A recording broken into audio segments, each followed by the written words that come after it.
స్నేహితులారా, మిత్రులారా, మీకు ఏమైనా క్వశ్చన్స్ ఉంటే అడగొచ్చు.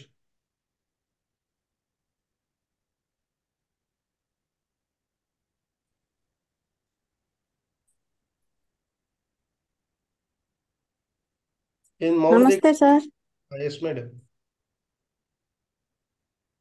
మాట్లాడండి మేడంతో.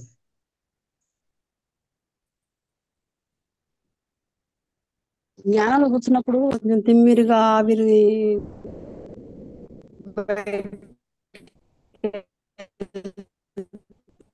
మేడం, మీ వాయిస్ బ్రేక్ అవుతుంది. నిద్ర వస్తున్నట్టు అనిపిస్తుంది. అవునా? అమ్మా హలో. వినపట్ల.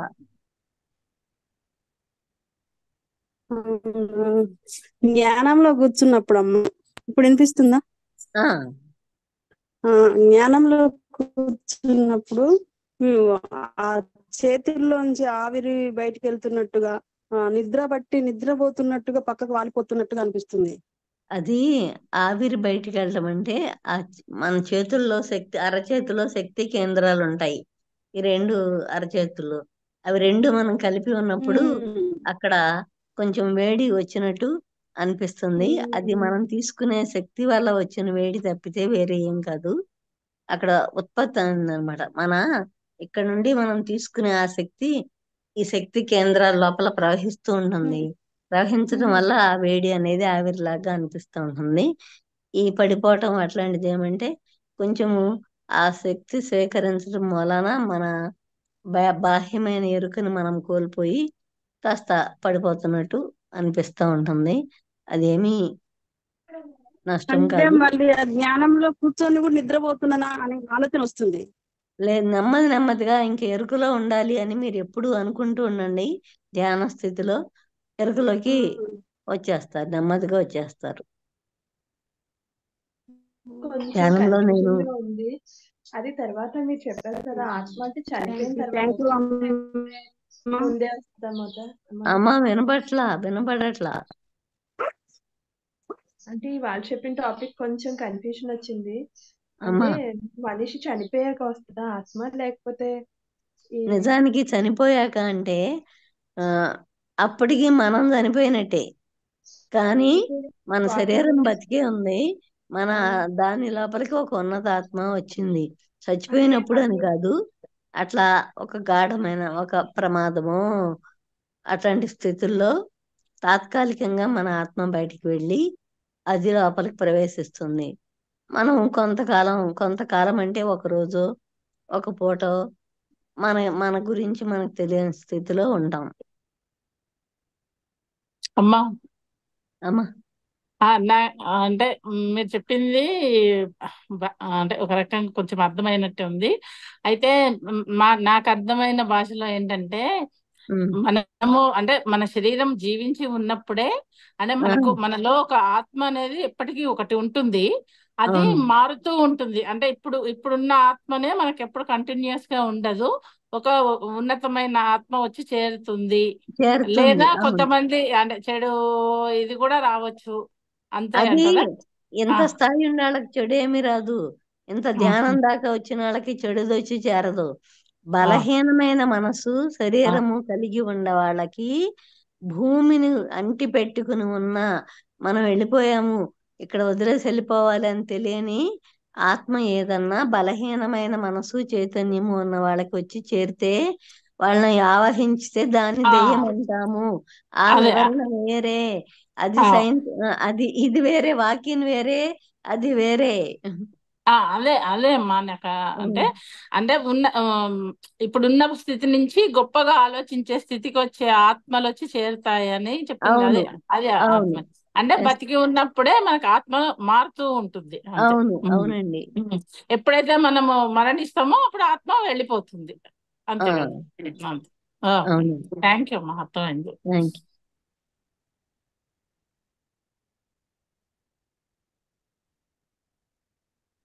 ఇంకా ఎవరైనా మాట్లాడతారా? క్వశ్చన్. అమ్మా నమస్కారం అమ్మా. నమస్తే అండి. ఇప్పుడు మన ఆత్మ మనలో ఉంది కదా, అది ఇంతకాలం ఉండాలి మన శరీరం అనేది ఏమన్నా నిర్ణయించుకొస్తుందమ్మా? ఆ మనకి ఇక్కడ వచ్చేటప్పుడు హలో, ముందుగా ఎస్ వినిపిస్తుందండి. హలో వినిపిస్తుంది మేడం. ఆ అయ్యా ఏం వినిపిస్తుంది మేడం. మనం వచ్చేటప్పుడే సో మనం ఇంతకాలం ఉందామని అనుకునే వస్తాము. కానీ వచ్చిన తర్వాత ఏమవుతుందంటే ఇక్కడ ఉన్న పరిస్థితులు మీన్స్ ఇక్కడ ఈ భూమి మీద మనం ఇప్పుడు మారుతున్న పరిస్థితులకు అనుగుణంగా ఇంకేమైనా మనం చేయాలి, ఖచ్చితంగా నేను ఉండాలి అని మన మనసులో ఉండి, పోనీ మన మనసులో లేకపోయినా మన శరీరం అనేది ఈ భూమికి అవసరం, ఈ శరీరం ద్వారా ఉన్నతమైన కార్యాలు చేయబడతాయి అని మాస్టర్స్ తలిచినప్పుడు మనకి అదివరకు ఉన్న ఆ ఎన్నేళ్ళు బతుకుతామో అనుకుందాము దాన్ని దాటి మళ్ళీ ఇంకో 10 సంవత్సరాలు 15 20 ఎన్నో మాస్టర్స్ మనకి ఆ అనుమతి ఇచ్చి ఆ శరీరాన్ని కొనసాగింపజేస్తూ ఉంటారు. అట్లా మన పిఎస్ఎస్ మూవ్మెంట్ లో జరిగిన వాళ్ళు ఎంతో మంది ఉన్నారు. మాది ఉయ్యూరు. మా ఉయ్యూరులో ఏవి రావు గారు అని టెలిఫోన్ ఎక్స్చేంజ్ లో చేసే ఒక మాస్టర్ ఉండేవారు. ఆయనకి ఇంకా ఎప్పుడు ఒక వారం లోపల ఏమో ఆయన చనిపోవాలి. అప్పుడు ఈ లోపల ఆయన ధ్యానంలో కూర్చున్నప్పుడు ఇంకొక 10 సంవత్సరాలు ఉంటావు నీకు, నీ సమయం పెంచాము, నువ్వు ఇప్పుడు ఈ పని చేస్తున్నావు కాబట్టి అని చెప్పారు. అది ఆ అనుభవం ఆయన మా అందరికీ చెప్పారు. చెప్పిన తర్వాత ఆయన ఖచ్చితంగా చెప్పిన తర్వాత 10 సంవత్సరాలకి ఆయన చనిపోయారు. 10 సంవత్సరాల వరకు ఎక్స్టెండ్ అయింది ఆయన లైఫ్. అదే మనం జాతకాలు పుట్టంగానే జాతకాలని ఇవన్నీ చూపిస్తారు కదా, ఆయుష్ ఎంత ఉంది అది ఇది అంటారు కదా. అవన్నీ ఒకసారి ధ్యానంలోకి ప్రవేశిస్తే ఆ జాతకం సంగతి ఆ కథ సంగతిని పక్కన పెడితే, ఎందుకంటే మనం దివ్యత్వంతో కనెక్ట్ అయ్యాం. అప్పుడు ఈ భౌతిక ప్రభావం అనేది దాటుకుని వెళ్తాం. మన ముందు మన దగ్గర అంతకు ముందు మనం ఏ ఏ ప్రభావాలతో వచ్చామో వాటిని మనం దాటుకుని వెళ్ళగలుగుతాం. ఎప్పుడైతే ధ్యానం చేస్తామో అవన్నీ అధిగమించుతాం. మనకు ఆ శక్తి అడగండి శ్రీనివాసులు గారు, మాట్లాడండి. గురువు గారికి నాకు పాదాభి వందనాలు. సార్ ఇప్పుడు ధ్యానం చేస్తున్నా స్లోగా వచ్చేస్తాయా? ఇంతవరకు వస్తాయి, ఇక్కడ నుంచి కాన్సన్ట్రేషన్ చేయలేకపోతున్నా. లేదు మీరు క్లియర్ గా మాట్లాడాలి. మీరు వాయిస్ వినపడతలా? కొంచెం వాయిస్ మాట్లాడండి. ధ్యానం చేసాడు, శ్వాస మీద దృష్టి పెడతాం కదమ్మా, అది కొంచెం కొంచెం స్లోగా తగ్గుతా వస్తుంది. పూర్తిగా ముక్కల కాడికి వచ్చా అంటే అక్కడ నుంచి అబ్జర్వ్ చేయలేకపోతున్నాం. మీరు శ్వాస మీద ధ్యాస అనేది ఒక మార్గం. ఆ తలుపు తీసుకుని లోపలికి వెళ్ళారు అనుకోండి, మీ లోపల ఏమి సంభవిస్తుందో దాన్ని గమనించండి. శ్వాసను గమనించలేనప్పుడు ఏం జరుగుతుందో అది గమనించండి. లేకపోతే మీకు ఏమి అవగాహన వస్తుందో దాన్ని చూసుకోండి, దాన్ని గమనించుకోండి. అది కింద దాకా నాభి దాకా వెళ్తుంది, దాన్ని వెళ్ళటం నేను చూడలేకపోతున్నాను అని అనుకోకర్లా. మీరు ఎంతవరకు చూడగలుగుతున్నారో అంతే చూసి తర్వాత ఏం సంభవిస్తుందో దాన్ని గమనించుకోండి. అంటే ముందు 3 రోజులు ఇంత ముందు అయితే నిన్నట 3 రోజుల ముందు అయితే తలకాయ ఎంత బరువుగా ఎక్కువగా ఉన్నది. రాత్రి నుంచి ఫ్రీగా అయిపోయింది, భారం గీరం లేకుండా బాగా ఫ్రీగా ఉన్నది. అది మా పరిస్థితి. మా ఎరుక ధ్యానం అంటే ఏ విధంగా మధ్యలో అబ్జర్వ్ చేస్తున్నాము ఎట్లా? మధ్యలో ఎరుక ధ్యానం అంటే మధ్యలో అబ్జర్వ్ చేస్తున్నాము ఎట్లా? మనం అంటే నిద్రపోతున్నాం అనుకోండి, ఒకవేళ నిద్రలోకి వెళ్ళిపోయామా అంటే నేను నిద్రపోకూడదు, కూర్చొని ఇప్పుడు శ్వాసను గమనించుకోవాలి అని గుర్తు తెచ్చుకోండి. ఒకవేళ నిద్రపోతున్నామేమో అన్న ఫీలింగ్ వస్తే. అంటే ధ్యానంలోనా మిగతాటప్పుడు అమ్మా? మిగతా అప్పుడు కాదు, ధ్యానంలో కూర్చున్నప్పుడు నేను నిద్రపోతున్నానేమో అని మీకు అనిపించవచ్చు కదా. అట్లా అనిపించినప్పుడు ఇప్పుడు నేను నిద్రపోవట్లేదు, నేను ఎరుకతో శ్వాసను గమనించుకుంటున్నాను అని మళ్ళీ శ్వాస మీదకి రండి. అట్లా వస్తే నెమ్మది నెమ్మదిగా నిద్రపోవటం అనేది, నిద్ర రావటం అనేది, నిద్రలోకి జారిపోవటం అనేది పోతుంది. ఓకే. సూర్యనారాయణ గారు అన్మ్యూట్ చేసుకోండి. ఆల్రెడీ అందరూ అన్మ్యూట్ చేసి ఆప్షన్ ఇచ్చారు, మీరు అన్మ్యూట్ చేసుకొని మాట్లాడొచ్చు. సూర్యనారాయణ గారు. ఎస్ నమస్కారం గారు. ఎస్ సార్, నమస్కారం సార్. మాట్లాడండి, అమ్మతో మాట్లాడండి. అమ్మగారు, ఇప్పుడు మనకు పూర్వకాలంలో ఉన్న పరకాయ ప్రవేశానికి ఈ వాకింగ్ ఎస్ సార్. కానీ పరకాయ ప్రవేశంలో ఏమవుతుందంటే అక్కడ ఎవరైతే తమ శరీరం ఉంటుంది చూసారా, ఆ శరీరం ఉన్న ఈ దాన్ని దాచిపెట్టుకొని ఉంచవలసి వచ్చేది. మళ్ళీ వాళ్ళు తమ శరీరం లాగా వ్యవహరించాలి అంటే మనము ఆయన దగ్గర మండన మిశ్రుడు శంకరాచార్యుడు దగ్గర, శంకరాచార్యుడేనా? అవును, ఆది శంకరాచార్యుడిలోనే మనం చూసాం కదా.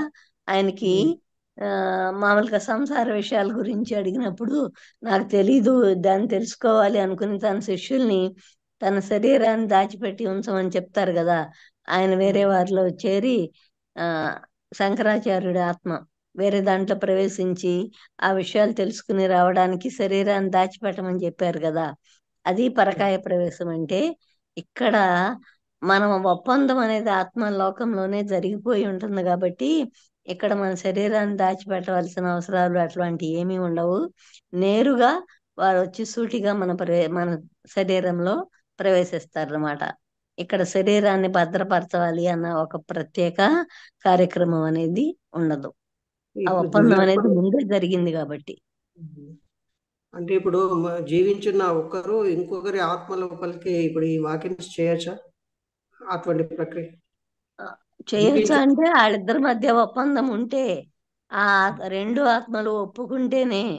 అంతేగాని వాళ్ళు ఉండగానే వాళ్ళు వెళ్ళడానికి ఇష్టపడకపోతే వచ్చి ఇంకొకళ్ళు వచ్చి దూరడానికి ఏమి ఉండదు. ఆ లోపల ఇప్పటికే మన లోపల ఉన్న ఆత్మ ఒప్పుకుంటే, వాళ్ళిద్దరి మధ్య ఒప్పందం కుదిరితే, సరే నేను వెళ్తాను, నువ్వు రా, నా ఈ ఇల్లు నేను ఖాళీ చేస్తున్నాను అంటే, మన అద్దిల్లు అనుకోండి, నేను ఖాళీ చేస్తే ఇంకొకళ్ళు వచ్చి ఆ దీంట్లోకి రావాలి, కానీ నేను ఉండగానే ఇంకొకళ్ళు అద్దెకి రాలేరు కదా. అట్లా మన శరీరం ఒక అద్దిల్లు. ఆ అద్దె ఇంట్లో నుంచి ఇప్పుడు నివసిస్తున్న వాళ్ళు ఖాళీ చేస్తేనే కొత్త వాళ్ళు వచ్చి చేరగలుగుతారు. నివసిస్తున్న వాళ్ళు అంటే ఇప్పుడున్న ఆత్మ. ఇప్పుడు మామూలు అంటే ఒక సాధారణ వ్యక్తి అలా ఏది ఒప్పందం కుదుర్చుకోలేడు కదా. అబ్బో, అది మనకి ఇప్పుడు సార్, ఇప్పుడు మనకి బాహ్యంగా భౌతికంగా తెలియదు. అది మన ఇద్దరం మాట్లాడుకున్నట్టుగా ఉండదు. అది ఆత్మల లోకంలోనే మన ప్రకంపన స్థాయిలలో. ఇక్కడ కాదు, ఇక్కడ మనం వచ్చేటప్పుడే ఆ ఒప్పందం చేసుకొని మనం వస్తాం. అంతేగాని ఇక్కడ భౌతిక శరీర స్థాయిలో జరిగే ఒప్పందం కాదు అది. మనకు అతీతమైందని అనుకోవాలి. ప్రస్తుతం ఉన్న పరిస్థితి ఎస్, మనం ఇక్కడ శరీరం లేకుండా మనం శక్తి స్థాయిలోనే ఉండే ఆ రూపంలో ఉంటాం కదా. శక్తి రూపంలో ఉన్నప్పుడే ఆ ఒప్పందం చేసుకుని వచ్చేటప్పుడు ఇక్కడికి వస్తాం. అంతేగాని ఇక్కడ భౌతికంగా మన ఇద్దరం ఒప్పేసుకుని మాట్లాడుకునే కాదు అది. ధన్యవాదాలండి.